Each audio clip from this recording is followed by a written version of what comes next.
Saudara-saudari terkasih, apakah saudara sudah memulai hari ini dengan penuh sukacita dan punya niat untuk berbuat baik meskipun kecil? Semoga Tuhan memberkati niat baik saudara. Mari kita hidup sepenuhnya, karena hidup itu luar biasa. Hidup itu luar biasa, tetapi seringkali kita berpikir yang membatasi diri kita, sehingga menjadi tidak luar biasa, malah menderita. Kita tuh berpikir terus, dan kebanyakan berpikir itu mengantisipasi apa yang terburuk. Padahal tidak harus begitu. Maka kita bisa berubah ketika kita bisa mengubah apa yang kita pikirkan. Dan memang bisa karena pikiran itu ada pada kita, datang dan pergi. Kita bisa memilih yang mana yang baik dan bisa mengisi atau mempunyai fokus untuk memikirkan yang positif, yang baik. Bisa. Maka latihannya adalah pertama-tama kita menyadari pikiran-pikiran kita itu.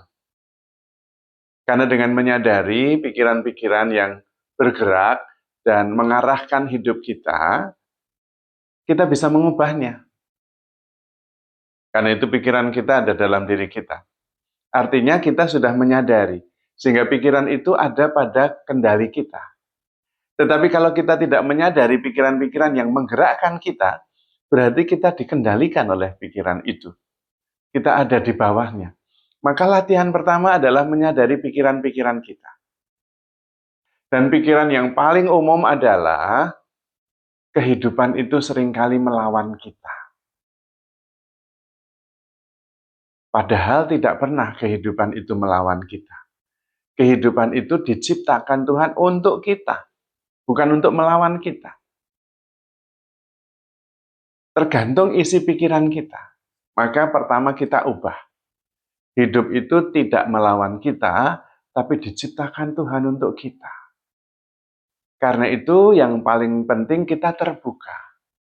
Menerima kehidupan ini dan kemudian mensyukurinya.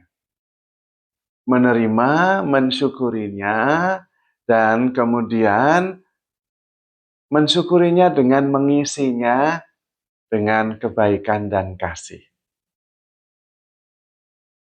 Tapi ada banyak peristiwa yang negatif yang terjadi pada kita. Tidak. Peristiwa yang terjadi itu netral. Positif atau negatif itu kita yang menilainya.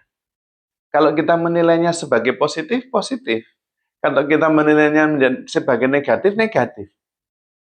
Buktinya, ada dua orang yang mengalami peristiwa yang sama persis.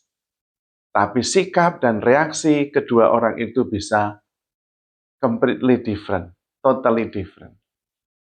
Ada satu peristiwa, yang satu menganggapnya musibah, yang satu menganggapnya berkat. Padahal peristiwanya sama, tergantung isi pikiran kita. Maka yang diubah bukan sekitar kita, bukan apa yang terjadi pada kita, karena kita seringkali tidak bisa mengubah apa yang terjadi pada kita. Karena memang di luar kemampuan kita. Apa yang terjadi pada kita itu kan kehidupan yang sedang menyatakan diri. Dan kehidupan ini kan yang menyelenggarakan Tuhan. Dan Tuhan menyatakan diri terus lewat kehidupan ini setiap saat. Tergantung kita menerimanya. Apakah kita menerimanya dengan keterbukaan, dengan rasa syukur sebagai kesempatan untuk bertumbuh dan mengalami sesuatu yang baru, atau kita merasa bahwa kejadian peristiwa ini sungguh-sungguh membuat kita menderita, terpojok. Tergantung kita. Maka latihannya adalah mengubah dasar pikiran kita. Bahwa hidup ini diciptakan Tuhan untuk kita. Tuhan menyatakan kehidupan ini dari saat ke saat untuk kita, supaya kita mengalami, mensyukuri, dan bertumbuh. Sikap dasar kita adalah terbuka. Terjadilah padaku menurut kehendak-Mu. Kemudian bergabung, masuk, menyatu dengan peristiwa itu. Hadir sepenuhnya. Menjadi bagian dari kehidupan yang sedang menyatakan diri. Maka kita kemudian mengalami kelimpahan. Karena kehidupan ini memang berlimpah-limpah untuk kita. Tetapi kalau kita kemudian menolaknya, menganggapnya sebagai negatif, dan membuat kita susah, kita tidak bisa menerima rahmat yang disediakan melalui kehidupan yang sedang mewahyukan diri. Tapi kalau kita terbuka, menerima dan mensyukurinya, dan menyatukan diri kita dengan peristiwa yang sedang terjadi, maka kemudian kita mengalami rencana Tuhan, mengalami berkat-berkat Tuhan. Lalu kemudian kita bisa menikmati dan mensyukuri kehidupan ini dari waktu ke waktu. Karena kehidupan itu tidak untuk melawan kita. Peristiwa-peristiwa itu tidak untuk membuat kita susah. Tetapi peristiwa-peristiwa itu dirancang oleh Tuhan supaya kita bisa mengalami berkat-berkat-Nya lewat kehadiran Tuhan dalam setiap peristiwa itu. Pada dasarnya, kehidupan itu terjadi pada kita, bentuknya adalah peristiwa, peristiwa, peristiwa. Tidak ada di luar peristiwa.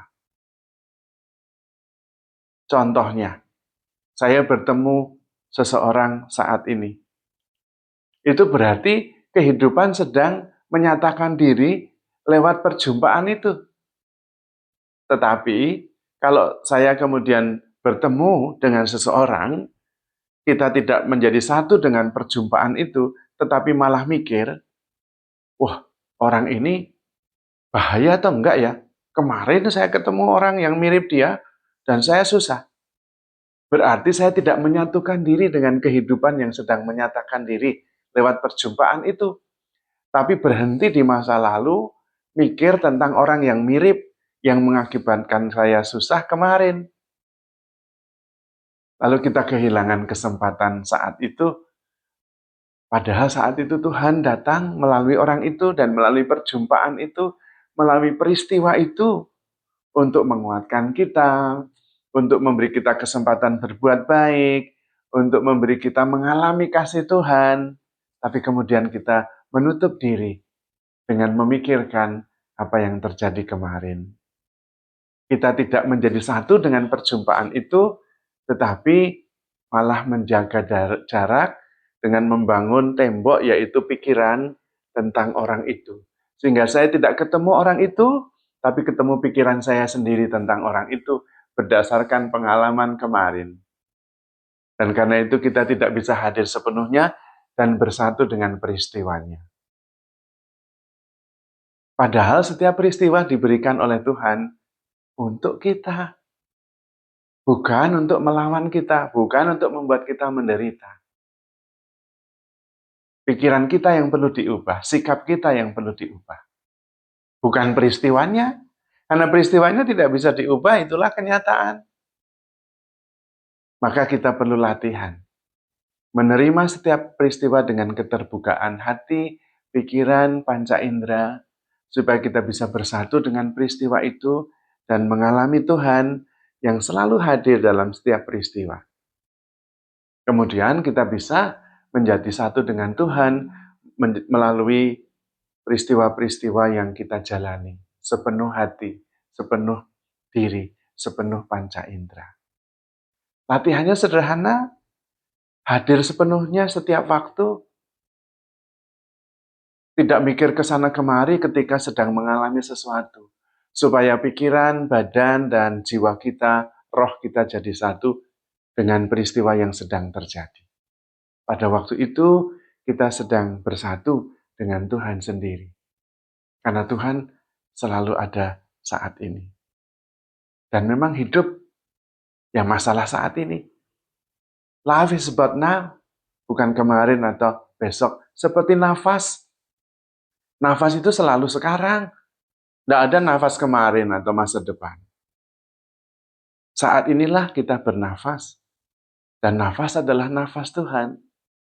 Kalau kita bisa bersatu dengan saat ini, maka kita bisa bersatu dengan Tuhan yang selalu hadir saat ini. Langkahnya sederhana, kita sadar sebetulnya setiap melakukan sesuatu dan bersatu dengan peristiwa-peristiwa yang terjadi dalam hidup kita. Kalau ketemu orang ya sedang bersatu, lalu bersatu dengan perjumpaan itu. Kalau sedang makan ya bersatu dengan peristiwa makan itu, merasakannya, mensyukurinya, dan menyadari kehadiran Tuhan, sumber makanan itu juga dari Tuhan. Kalau kita bernafas, kita menjadi satu dengan nafas itu, dan kita tahu nafas itu dari Tuhan, maka kita bersatu dengan kehadiran Tuhan lewat nafas yang dianugerahkan kepada kita. Lalu kemudian kita terus bergerak, berseirama dengan gerak kehidupan ini. Kehidupan ini bergerak terus, menyatakan diri terus, nggak pernah berhenti. Meskipun kita berhenti di masa lalu, hidup tetap bergerak. Meskipun kita membayangkan masa depan tidak hadir pada saat ini, hidup tetap bergerak. Karena kehidupan ini Tuhan yang merencanakan. Sikap kita hanya bisa bersatu dengan kehidupan ini atau menjaga jarak dari kehidupan ini. Tetapi apapun yang kita lakukan, kehidupan tetap berjalan. Maka ya kita sendiri yang susah, padahal Tuhan menyatakan dirinya melalui peristiwa-peristiwa. Tuhan menyatakan kasih-Nya lewat peristiwa-peristiwa. Tuhan menyatakan kehidupan ini lewat peristiwa-peristiwa yang kita jalani. Mari kita terbuka dan menyatukan diri kita dengan peristiwa-peristiwa yang sedang kita hadapi. Caranya sederhana, sadar sepenuhnya, hadir sepenuhnya. Supaya kita bisa mensyukuri kehidupan kita dari saat ke saat, karena ada Tuhan yang selalu hadir dalam peristiwa-peristiwa yang Dia rancang. Karena penyelenggara kehidupan ini Tuhan, logikanya kita yang ikut rencana Tuhan. Bukan Tuhan yang harus ikut rencana kita. Supaya kemudian kita bisa mensyukuri, mengalami kehadiran Tuhan yang membawa berkat, sukacita, dan rasa syukur bagi kita. Maka saudara-saudari terkasih, handle yourself with care. Because you are loved. Tuhan memberkati.